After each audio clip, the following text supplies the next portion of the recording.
What if I told you that your whole idea of yourself, whether you're a good person or a bad person, what if that's all just an illusion? Today, we're digging into two essays by the author Xu Feng that are going to make you question pretty much everything you thought you knew about human nature. So let's just jump right in with a big one. Are you a good person? I mean, deep down. It's a question we all wrestle with, right? But what's fascinating is that the source material we're looking at today says that's not even the right question to be asking. Yeah, according to our source, that whole question is, well, it's pretty much meaningless. The idea here is really radical. This whole concept of a fixed nature, of being either good or bad, is basically a myth. The author says the question is pointless because, well, our character isn't fixed at all. It's always changing.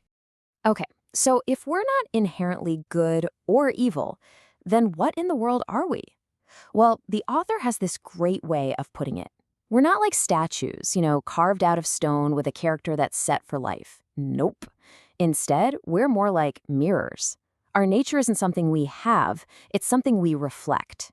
And this gets us to the really wild core idea, which is called the cosmic hologram theory.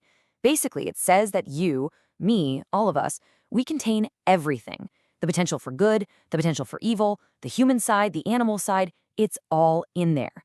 And our environment, it just acts like a switch, flipping on one of those aspects at a time. Now, I know what you're thinking. That is a huge claim. So let's actually look at the proof the author lays out. The argument is pretty straightforward. Who you are is just a function of where you are. And there's some pretty compelling evidence to back this up. First, let's just look at history. The author points out that this pattern is pretty clear when you zoom out. Think about it. In times of constant war, people become warlike. When there's hunger and cold everywhere, theft goes way up.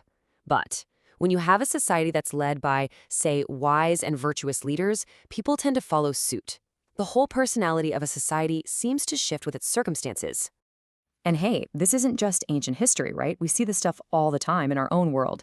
The source points out how when someone's life totally changes, maybe they go from poor to rich or just a regular person to someone in power, their personality often does a 180 right along with it.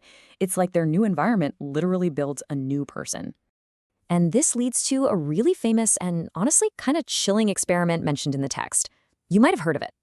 Researchers got a bunch of totally normal people together and completely at random split them into two groups.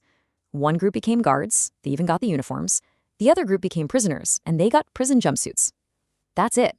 That was the only difference. Same people, just different clothes and a new role to play. So what happened?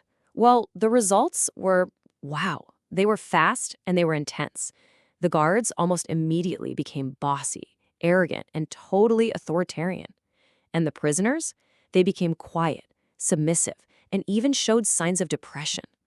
Their new environment, the role, the uniform, it just completely rewrote who they were. It really makes you think, doesn't it? I mean, have you ever noticed yourself acting like a different person in a new job, or when you move to a new place, or even just when you're with a different group of friends? So, if our surroundings have that much power over who we are, it leads to some pretty uncomfortable truths about our own lives. If our nature really is this changeable, this dependent on what's around us, what does that mean for us on a day-to-day basis? The author really doesn't pull any punches with the takeaways. They're pretty stark. First, never try to define a living person. Their character isn't set in stone until they're gone. Second, stop labeling yourself as good or bad. It's pointless because you're going to change.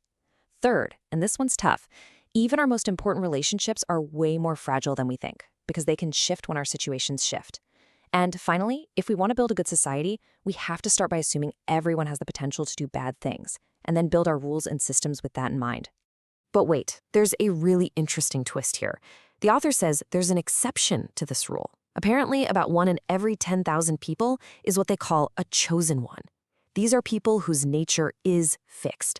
It doesn't change, no matter the environment. Why? Because they're here on a specific mission. And that mission could be for good or for evil. It's all about keeping a sort of cosmic balance. You know, this whole line of thinking naturally leads us away from the question of what we are and straight into an even bigger one.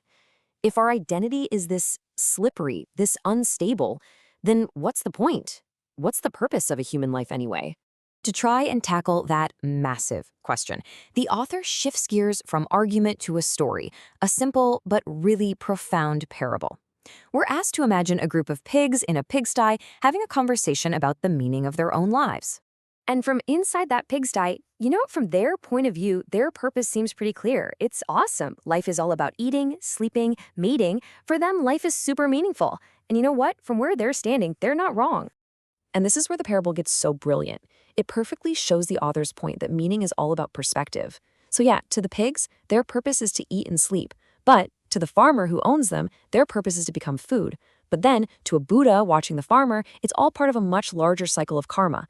And if you go even higher, to God's perspective, the pigs' lives are actually about repaying some kind of cosmic debt. See how that works? Every time you step back, the purpose changes completely. So the key takeaway here, the big aha moment, is this. To understand the meaning of any system, you have to be outside of it.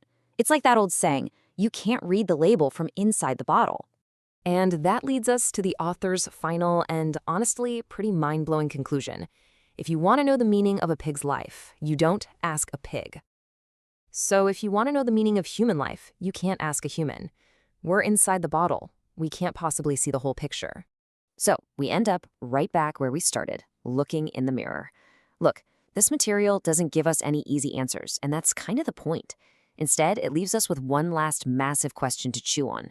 If your nature is just a reflection, and your purpose is something you can't even know, then what do you see when you look in the mirror? And maybe, more importantly, what do you want to see? Now that's a question to sit with.